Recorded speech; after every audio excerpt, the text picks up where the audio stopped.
మనం పౌరసత్వానికి సంబంధించినటువంటి అంశాన్ని గురించి చెప్పుకుంటున్నాం.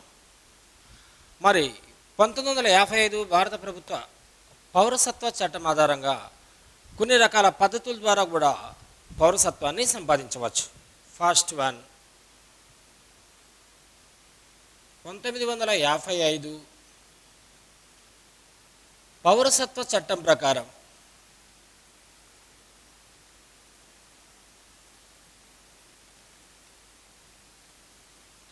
కొన్ని రకాల పద్ధతుల ద్వారా కూడా మన భారతదేశ పౌరసత్వాన్ని సంపాదించుకోవడానికి అవకాశాలు ఉన్నాయి.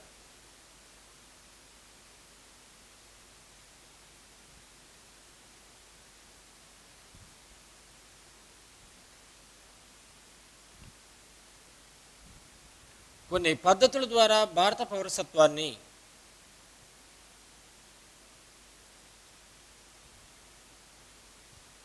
పొందవచ్చు.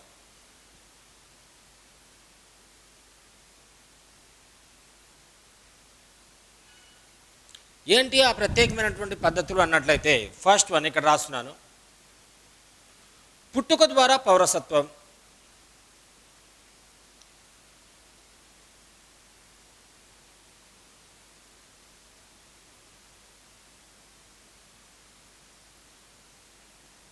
రెండు, వారసత్వం ఆధారంగా పౌరసత్వం,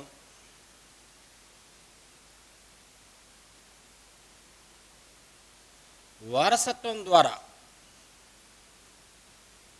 పౌరసత్వం,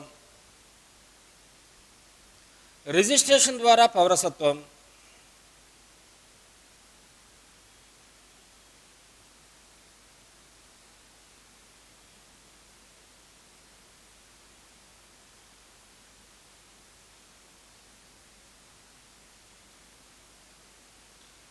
ఫోర్త్ వన్, వివాహం ద్వారా పౌరసత్వం,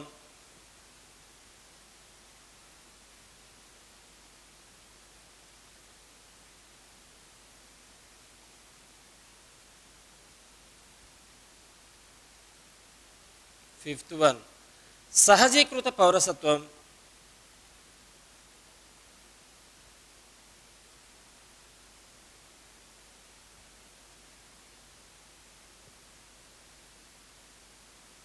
భూభాగాల విలీనం ద్వారా పౌరసత్వం.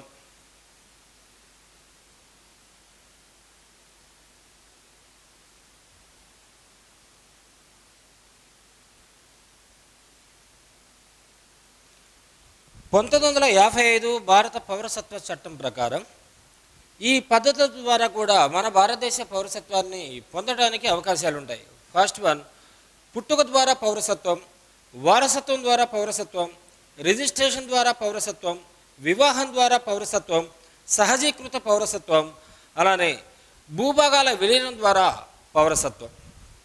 ఫస్ట్ వన్, పుట్టుక ద్వారా పౌరసత్వం.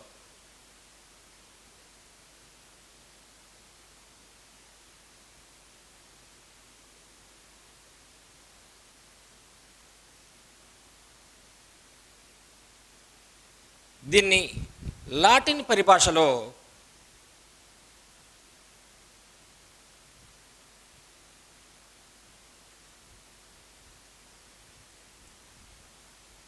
జెస్సోలి అంటారు.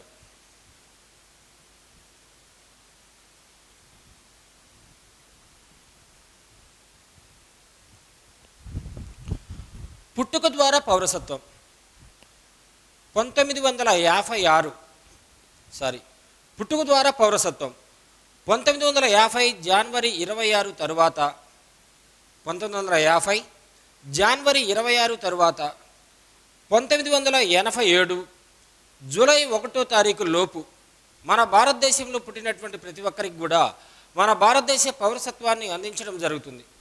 అంటే రాజ్యాంగం అమల్లోకి వచ్చిన రోజు నుంచి 1987 జూలై 1వ తారీఖు లోపల మన భారతదేశంలో జన్మించినటువంటి ప్రతి ఒక్క వ్యక్తికి కూడా మన భారతదేశ పౌరసత్వాన్ని ఇవ్వడం జరుగుతుంది. రైట్. అయితే 1987 జూలై 1వ తారీఖు లోపల మన భారతదేశంలో జన్మించినటువంటి ఒక వ్యక్తికి మన భారతదేశ పౌరసత్వం రావాలి అంటే తప్పనిసరిగా అభ్యర్థికి సంబంధించినటువంటి తల్లిదండ్రుల్లో ఎవరో ఒకరు మన భారతీయ పౌరుడై ఉండాలి. ఓకే. అయితే 2004 2004 డిసెంబర్ 3వ తారీఖున చేసినటువంటి ప్రత్యేకమైనటువంటి సవరణ ఆధారంగా తల్లిదండ్రులు ఇరువురు కూడా మన భారతీయ పౌరులైనట్లయితేనే వారికి కలిగినటువంటి సంతానానికి మన భారతదేశ పౌరసత్వాన్ని ఇవ్వడం జరుగుతుంది. దీన్నే మనం పుట్టుక ద్వారా పౌరసత్వం అనేటటువంటి పేరుతో పిలుస్తాం. అంటే రక్త సంబంధం ఆధారంగా ఒక అభ్యర్థి కనుక పౌరసత్వాన్ని ఇవ్వడం జరిగినట్లయితే దాన్నే మనం పుట్టుక ద్వారా పౌరసత్వం, దీన్నే లాటిన్ పరిభాషలో జస్ సోలి అనేటటువంటి పేరుతో పిలుస్తాం. First one note.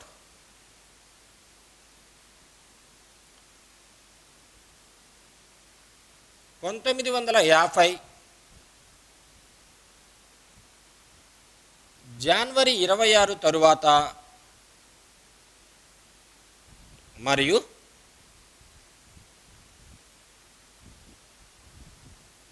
1987 జూలై 1వ తారీఖు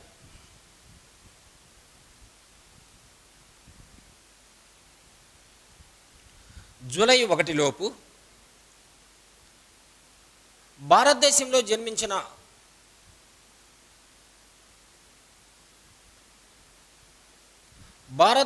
జన్మించిన వారికి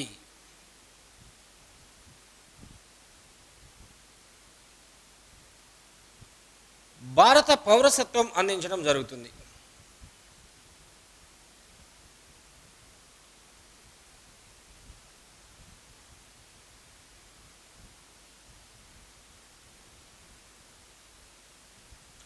భారత పౌరసత్వం అందించడం జరుగుతుంది.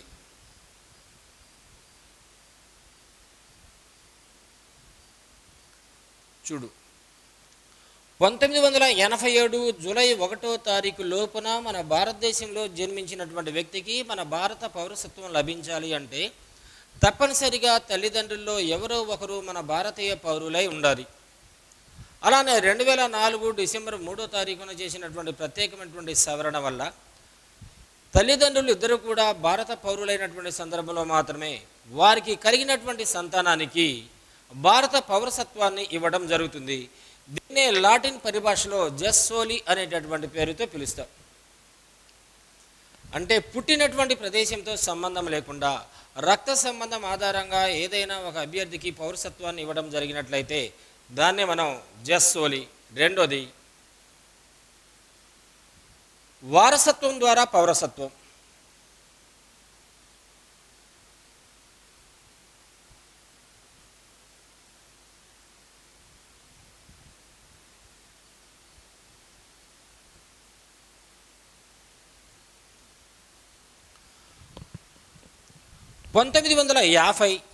జనవరి 26 తరువాత 1997 డిసెంబర్ 10వ తారీఖు లోపల భారతదేశం వెలుపల జన్మించినటువంటి వ్యక్తికి కూడా భారతదేశం వెలుపల జన్మించినటువంటి వ్యక్తికి సంబంధించినటువంటి తల్లిదండ్రులు మన భారతీయ పౌరులైనట్లయితే వారికి కూడా పౌరసత్వాన్ని ఇవ్వడం జరుగుతుంది.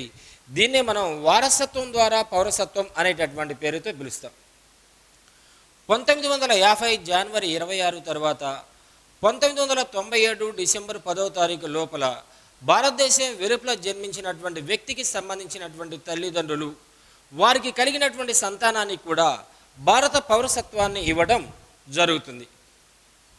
ఫస్ట్ వన్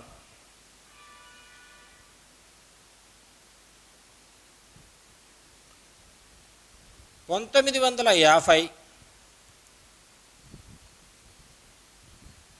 జనవరి 26 తరువాత 1997 డిసెంబర్ 10 లోపు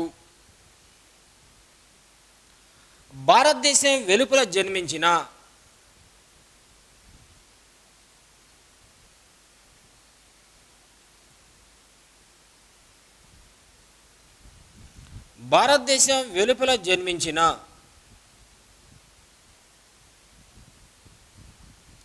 వ్యక్తి యొక్క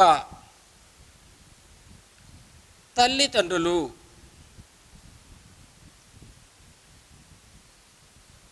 భారతీయ పౌరులైనట్లయితే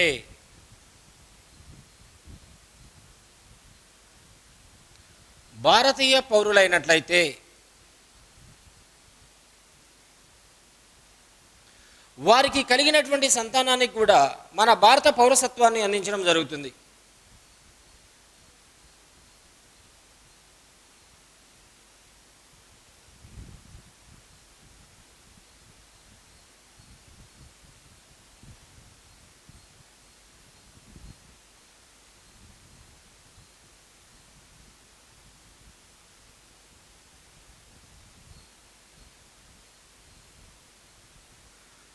అయితే 1997 డిసెంబర్ 10 లోపల భారతదేశం వెలుపల జన్మించినటువంటి వ్యక్తికి మన భారతదేశ పౌరసత్వం రావాలి అంటే తల్లిదండ్రుల్లో ఎవరో ఒకరు తప్పనిసరిగా భారతీయ పౌరులై ఉండాలి. అటువంటి సందర్భంలో మాత్రమే భారతదేశం వెలుపల జన్మించినటువంటి వ్యక్తికి వారసత్వం ఆధారంగా మన భారత పౌరసత్వాన్ని అందించడం జరుగుతుంది. నెక్స్ట్, అలానే మన భారతదేశంలో పనిచేస్తున్న విదేశీ రాయబారులకు కలిగినటువంటి పిల్లలకు పుట్టుక ఆధారంగా మన భారతదేశ పౌరసత్వాన్ని ఇవ్వడానికి అవకాశం ఏమాత్రం కూడా లేదు. థర్డ్ వన్, రిజిస్ట్రేషన్ ద్వారా పౌరసత్వం.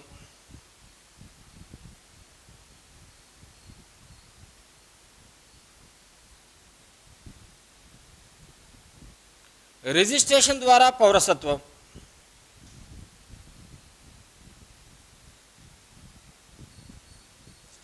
భారత ప్రభుత్వ రిజిస్ట్రేషన్ ద్వారా కూడా కొన్ని వర్గాల వారికి తప్పనిసరిగా మన భారత పౌరసత్వాన్ని అందించడం జరుగుతుంది. అయితే ఈ రిజిస్ట్రేషన్ ఒక ప్రత్యేకమైనటువంటి అధికారి ముందు జరగాలి. ఇలా రిజిస్ట్రేషన్ ద్వారా భారత పౌరసత్వాన్ని పొందినటువంటి అభ్యర్థులు మన భారతదేశంలో తప్పనిసరిగా 7 సంవత్సరాల కాలం పాటు స్థిర నివాసాన్ని ఏర్పాటు చేసుకున్నటువంటి వ్యక్తులై ఉండాలి. భారత రిజిస్ట్రేషన్ ద్వారా అంటే కొన్ని వర్గాల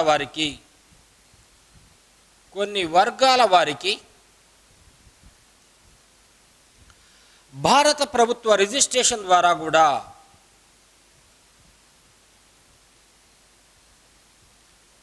భారత ప్రభుత్వ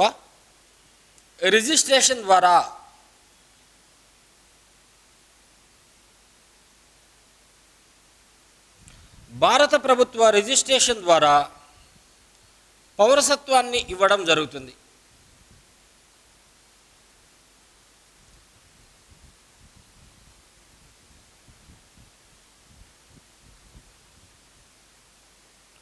పౌరసత్వాన్ని అందించడం జరుగుతుంది. అయితే ఈ రిజిస్ట్రేషన్ సంబంధిత ప్రత్యేక అధికారి ముందు జరగాలి. ఇలా రిజిస్ట్రేషన్ ద్వారా మన భారత పౌరసత్వాన్ని పొందినటువంటి అభ్యర్థులు మన భారతదేశంలో తప్పనిసరిగా 7 సంవత్సరాల కాలం పాటు స్థిర నివాసాన్ని ఏర్పాటు చేసుకోవాలి. ఫోర్త్ వన్, వివాహం ద్వారా పౌరసత్వం.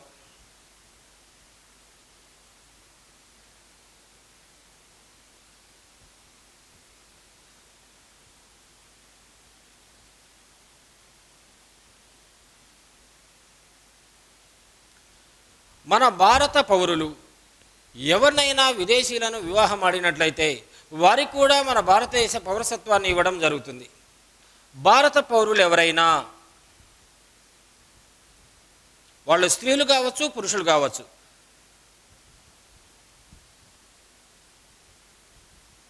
భారత పౌరులు ఎవరైనా విదేశీయులను వివాహం ఆడినట్లయితే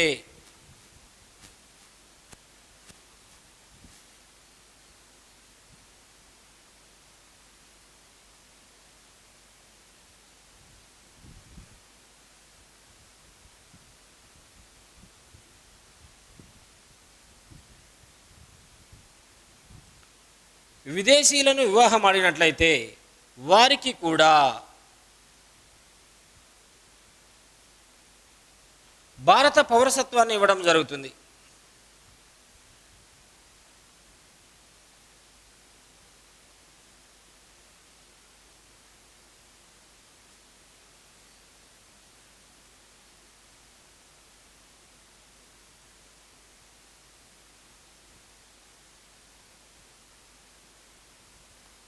రైట్.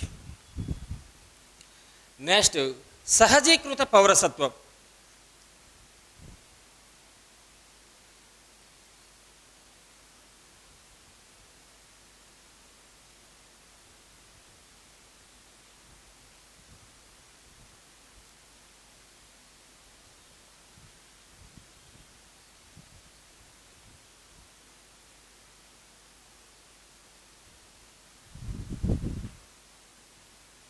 సహజీకృత పౌరసత్వం.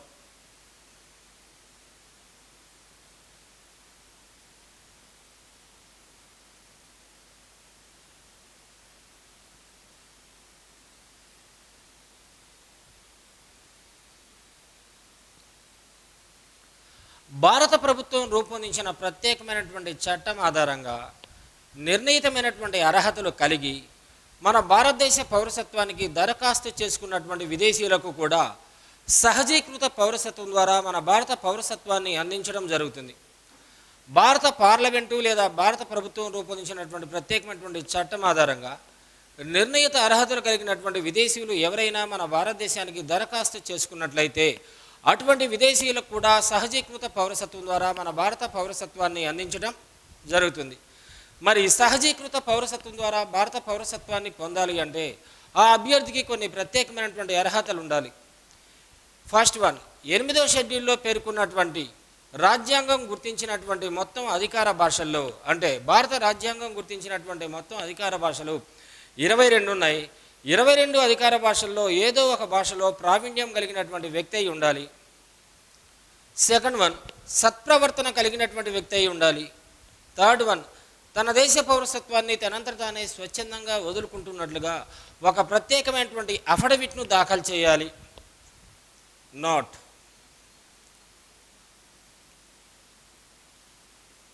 భారత ప్రభుత్వం రూపొందించిన చట్టాలకు లోబడి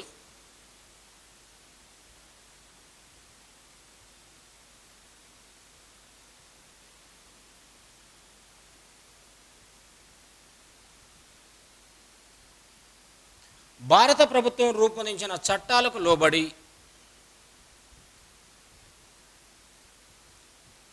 నిర్ణీత అర్హతలు కలిగి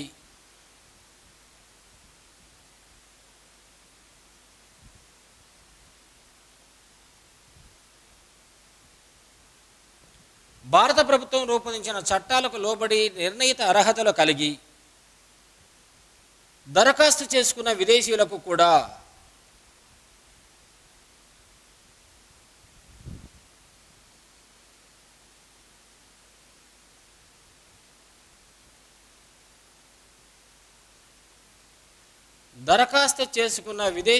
కూడా భారత పౌరసత్వాన్ని ఇవ్వడం జరుగుతుంది.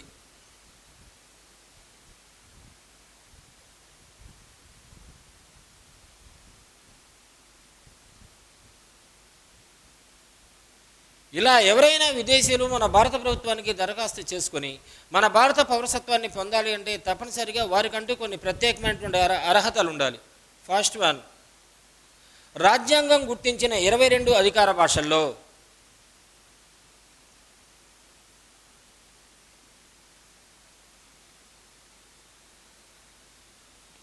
రాజ్యాంగం గుర్తించిన 22 అధికార భాషల్లో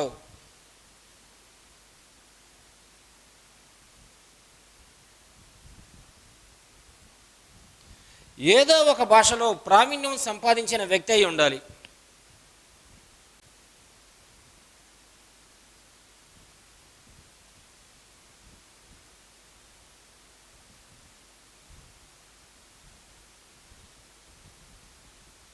ఏదో ఒక భాషలో ప్రావీణ్యం గల వ్యక్తి అయి ఉండాలి.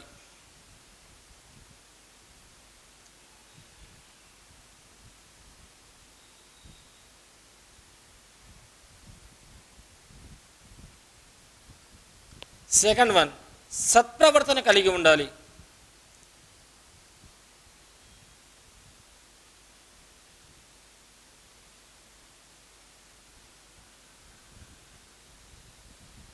సత్ప్రవర్తన కలిగి ఉండాలి. థర్డ్ వన్, తన దేశ పౌరసత్వాన్ని వదులుకుంటున్నట్లుగా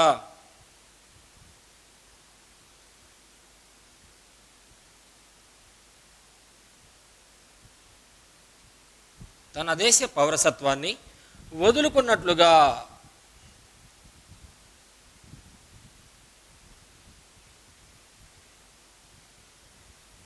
ఒక అఫిడవిట్ దాఖలు చేయాలి.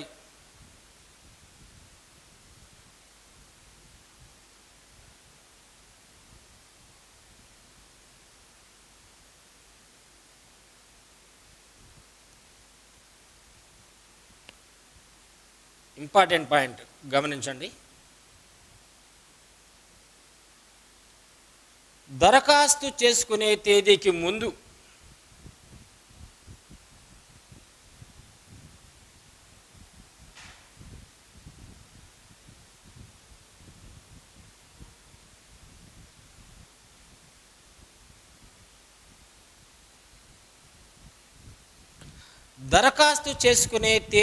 ముందు ఆ విదేశీ అభ్యర్థి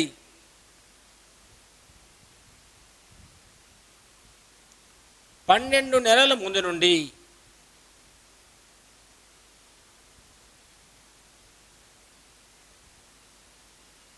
భారతదేశంలో నివసించిన వ్యక్తి అయి ఉండాలి.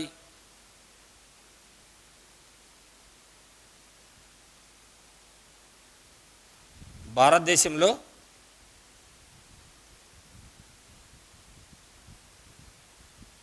నివసించిన వ్యక్తి అయి ఉండాలి.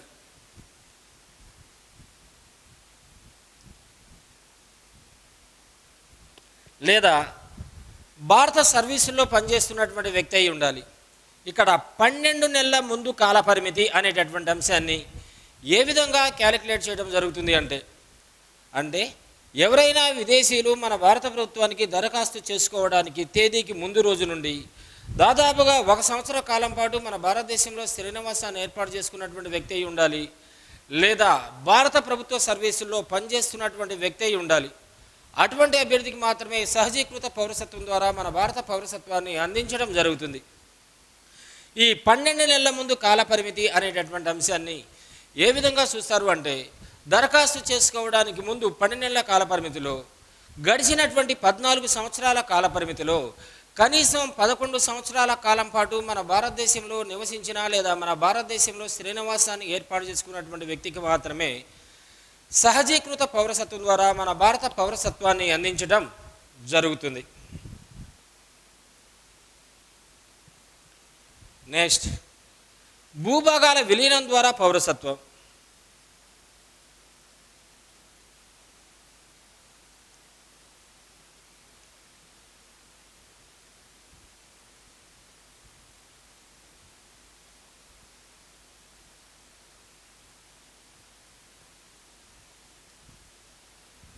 భూభాగాల విలీనం ద్వారా పౌరసత్వం.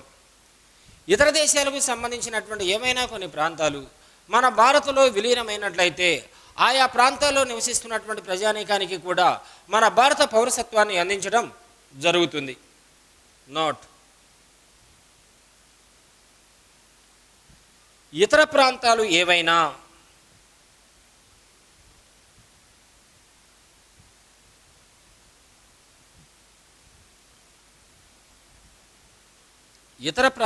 ఏవైనా భారత భూభాగంలో విలీనమైనట్లయితే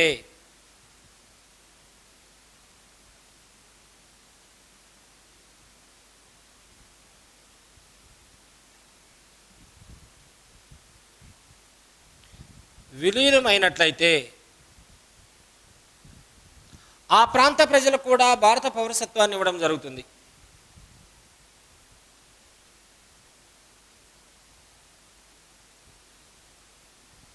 ఆ ప్రాంత ప్రజలకు కూడా భారత పౌరసత్వాన్ని ఇస్తారు.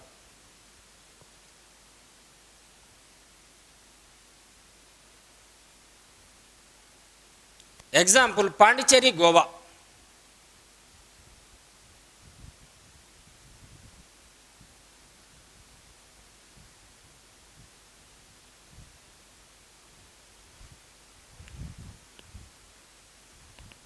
ఓకేనా సార్? భారత పౌరసత్వాన్ని రద్దుపరిచేటటువంటి పద్ధతుల గురించి చెప్పుకుందాం. భారత పౌరసత్వాన్ని రద్దుపరిచే పద్ధతులు.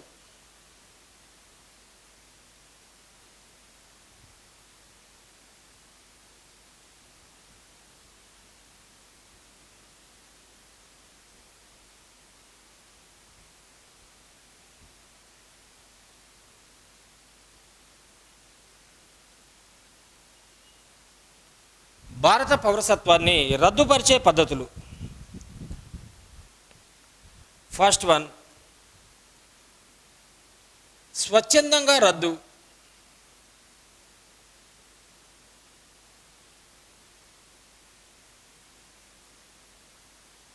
దీన్ని మనం పరిత్యాగం అనేటటువంటి పేరుతో కూడా పిలవచ్చు. పరిత్యాగం. 2 మాపనం లేదా సమాపనం, అంటే తొలగించుట.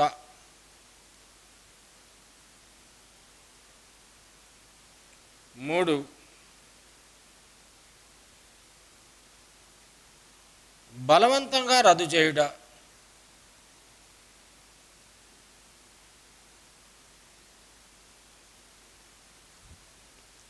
1 స్వచ్ఛందంగా రద్దు. 2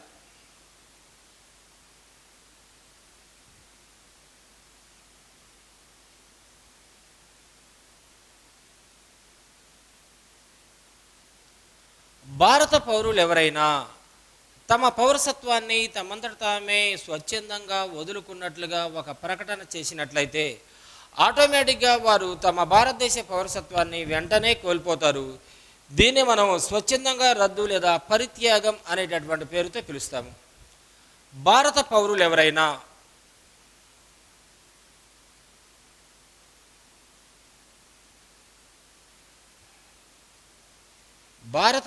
ఎవరైనా తమంతట తామే స్వచ్ఛందంగా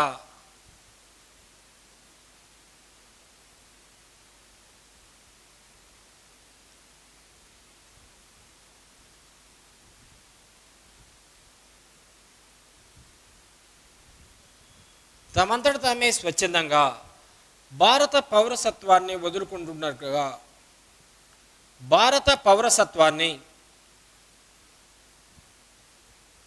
వదులుకుంటున్నట్లుగా ప్రకటన చేసినట్లయితే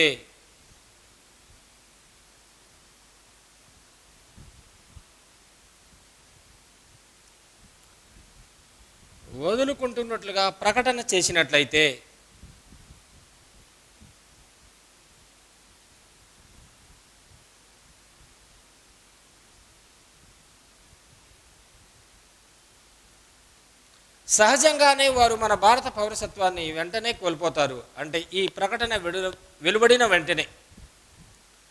ఓకే, అయితే భారతదేశం యుద్ధంలో నిమగ్నమై ఉన్నటువంటి సందర్భాల్లో ఈ నిబంధన వర్తించదు. 2 మాపనం లేదా తొలగించడం.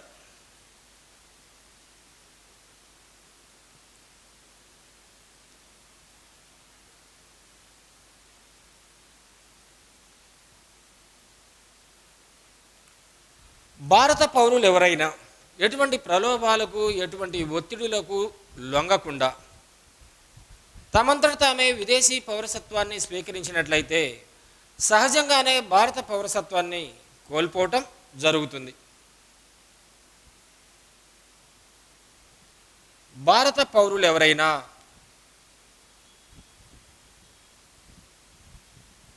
ఎటువంటి ప్రలోభాలకు ఒత్తిడులకు లోను కాకుండా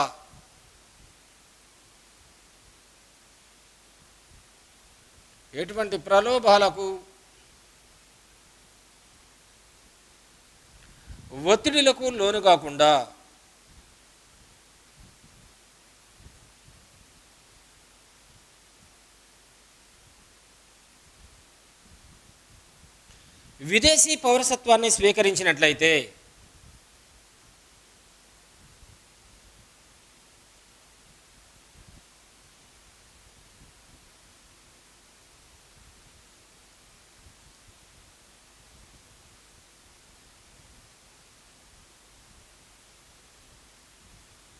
సహజంగానే మన భారత పౌరసత్వాన్ని వెంటనే కోల్పోవటం జరుగుతుంది. నెక్స్ట్, బలవంతంగా రద్దు చేయుట.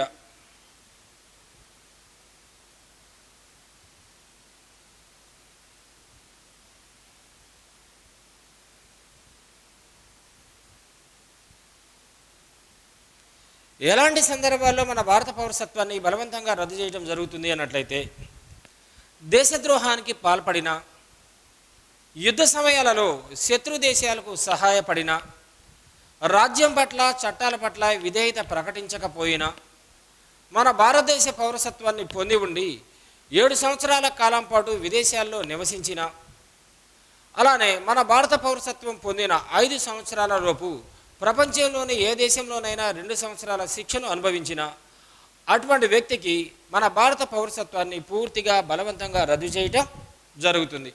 ఫస్ట్ పాయింట్, దేశానికి విధేయత ప్రకటించకపోయినా, దేశానికి రాజ్యానికి విధేయత ప్రకటించకపోయినా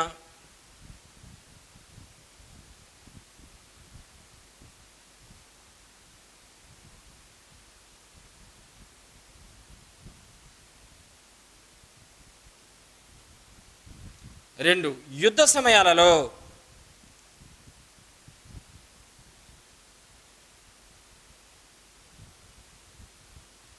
సమయాలలో శత్రు దేశాలకు సహాయపడిన,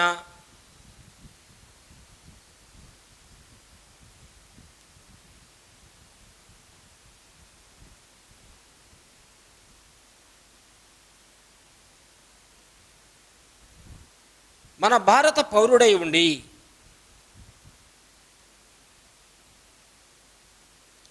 మన భారత పౌరుడై ఉండి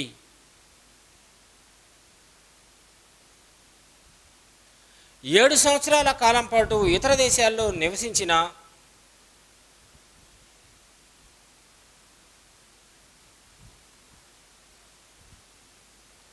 7 సంవత్సరాల కాలం పాటు ఇతర దేశాలలో నివసించిన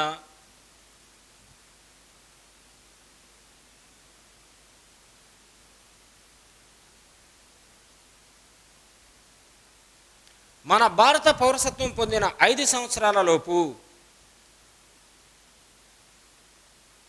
భారత పౌరసత్వం పొందిన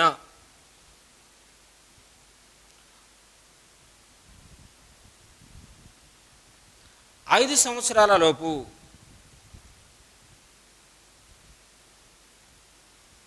ఏ దేశంలోనైనా 2 సంవత్సరాల శిక్షను అనుభవించిన,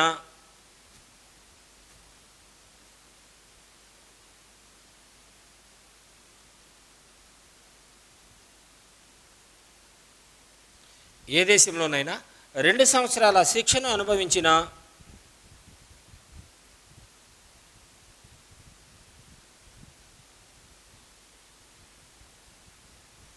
అలానే తప్పుడు పత్రాల ద్వారా మన భారత పౌరసత్వాన్ని పొందినటువంటి సందర్భాలలో మన భారత పౌరసత్వాన్ని బలవంతంగా రద్దు చేయటం జరుగుతుంది.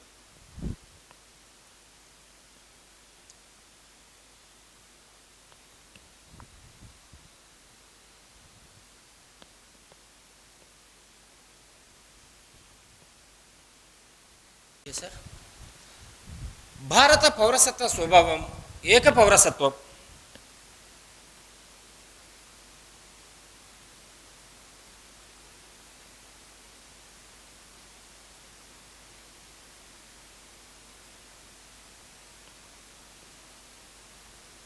భారత పౌరసత్వ స్వభావం ఏక పౌరసత్వం.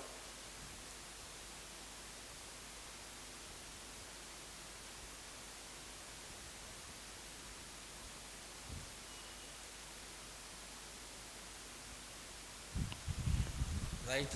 సాధారణంగా సమైక్య ప్రభుత్వాలు ఉన్నటువంటి దేశాలలో లేదా సమైక్య వ్యవస్థ ఉన్నటువంటి దేశాలలో ఆయా దేశాల్లో నివసిస్తున్నటువంటి పౌరులకు 2 రకాల పౌరసత్వాలు ఉన్నాయి. దాన్ని మనం ద్వంద్వ పౌరసత్వం అనేటటువంటి పేరుతో పిలుస్తాం. దానికి best example America, Australia, Switzerland దేశాలలో నివసిస్తున్నటువంటి పౌరులకు ఆయా దేశాలు తప్పనిసరిగా 2 రకాల పౌరసత్వాలను ఇవ్వడం జరిగింది. అయితే మన భారతదేశంలో కాశ్మీర్ నుంచి కన్యాకుమారి వరకు ఏ మారుమూల ప్రాంతంలో జన్మించినటువంటి వ్యక్తి అయినప్పటికీ కూడా అతనికి ఏక పౌరసత్వాన్ని మాత్రమే ఇవ్వడం జరిగింది. ఎందుకు? ప్రజల్లో జాతీయ సమైక్యత స్ఫూర్తిని పెంపొందించాలి, ప్రజల్లో ఐకమత్యని పెంపొందించాలి అనేటటువంటి స్ఫూర్తితో కెనడా రాజ్యాంగాన్ని స్ఫూర్తిగా తీసుకున్నటువంటి మన భారత రాజ్యాంగ నిర్మాతలు భారతదేశంలో జన్మించినటువంటి ఏ వ్యక్తికైనా సరే ఒకే ఒక పౌరసత్వాన్ని లేదా ఏక పౌరసత్వాన్ని ఇవ్వడం జరిగింది. ఇది సమైక్య స్ఫూర్తికి చాలా విరుద్ధమైనటువంటి లక్షణంగా చెప్పవచ్చు. భారతదేశంలో ఏక పౌరసత్వం ఉన్నప్పటికీ ద్వంద్వ పౌరసత్వ పరిమితులు కూడా ఉన్నాయి అని ఒక ప్రత్యేకమైనటువంటి విమర్శ కూడా కలదు. నోట్.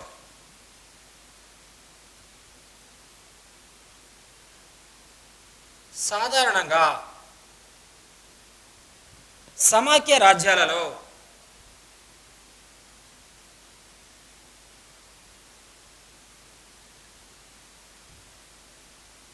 ద్వంద్వ పౌరసత్వాలు ఉంటాయి.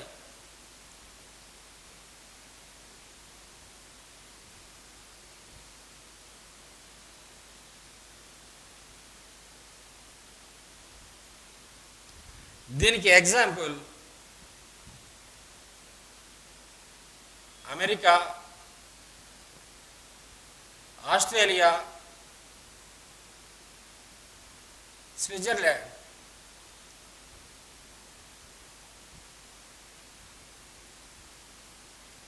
కానీ మన భారత రాజ్యాంగ నిర్మాతలు మనకు ఏకపౌరసత్వాన్ని మాత్రమే ఎందుకు ఇవ్వడం జరిగింది అంటే, భారతీయుల్లో జాతీయ సమైక్యత స్ఫూర్తిని పెంపొందించాలి, ఐకమత్యను నింపాలి అనేటటువంటి ఉద్దేశంతోనే కెనడా రాజ్యాంగాన్ని స్ఫూర్తిగా తీసుకొని భారతదేశంలో జన్మించినటువంటి ఏ వ్యక్తికైనా సరే ఏకపౌరసత్వాన్ని ఇవ్వడం జరిగింది. ఇది సమైక్య ప్రభుత్వ లక్షణాలకు పూర్తిగా విరుద్ధమైనటువంటి లక్షణం.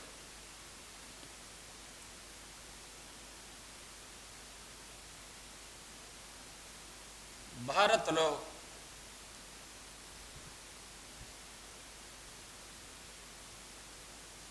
ఏకపౌరసత్వాన్ని అందించారు.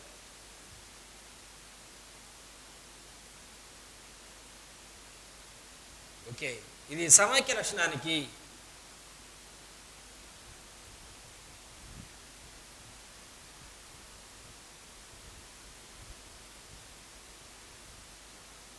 పూర్తిగా విరుద్ధమైన చర్య.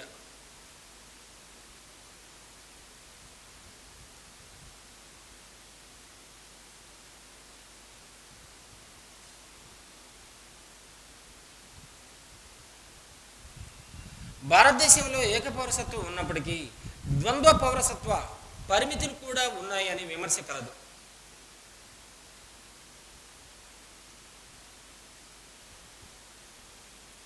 భారతదేశంలో ఏకపౌరసత్వం ఉన్నప్పటికీ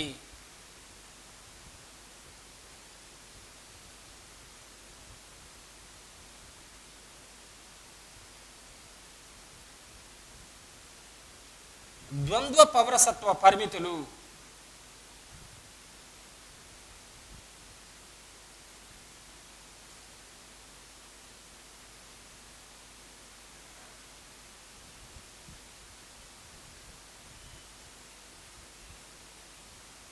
ద్వంద్వ పౌరసత్వ పరిమితులు ఉన్నాయి అని విమర్శ కలదు.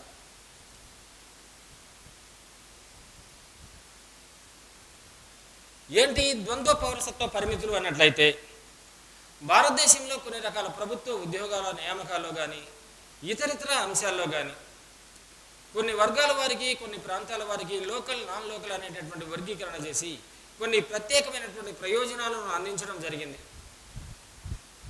ఓకే, అయితే మన భారతదేశంలో జమ్మూ అండ్ కాశ్మీర్లో జన్మించినటువంటి వారికి, జమ్మూ అండ్ కాశ్మీర్లో శాశ్వత శ్రీనివాసాన్ని ఏర్పాటు చేసుకున్నటువంటి వాళ్ళకి కొన్ని ప్రత్యేకమైనటువంటి పరిమితులు ఉన్నాయి. అలానే ఆదివాసీ ప్రాంతాల్లో జన్మించినటువంటి వారికి లేదా ఆదివాసీ ప్రాంతాలకు కూడా కొన్ని ప్రత్యేకమైనటువంటి పరిమితులను విధించడం జరిగింది. అలానే అస్సాంలో జాతీయ పౌరుల పట్టికను రూపొందించేటటువంటి క్రమంలో కూడా కాందిశీకుల సమస్య ప్రత్యేకంగా ఏర్పడింది. కాబట్టి ఈ అన్ని అంశాలను దృష్టిలో ఉంచుకొని భారతదేశంలో కెనడా రాజ్యాంగ స్ఫూర్తిని బేసిక్గా తీసుకొని భారత ప్రభుత్వం భారతదేశంలో జన్మించినటువంటి ప్రతి ఒక్క వ్యక్తి కూడా, అనగా కాశ్మీర్ నుండి కన్యాకుమారి వరకు ఏ ప్రాంతంలో జన్మించినటువంటి వ్యక్తి అయినప్పటికీ కూడా ఏకపౌరసత్వాన్ని మాత్రమే అందించడం జరిగింది.